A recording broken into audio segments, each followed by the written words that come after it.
love this song, and I truly believe that this song represents what E means.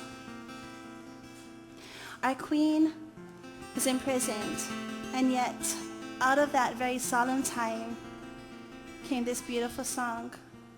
She wrote it in part for a lady in waiting who offered to stay with her during those months, as well as she wrote it about missing her beautiful garden which she loved to tend.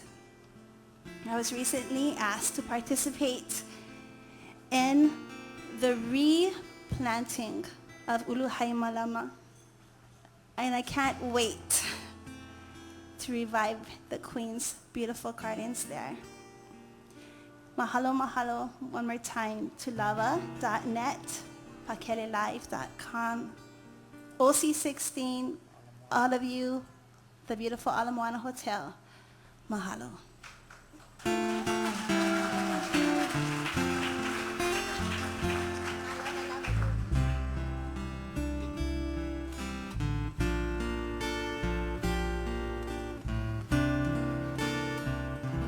This is for my mom and dad.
Like a strength,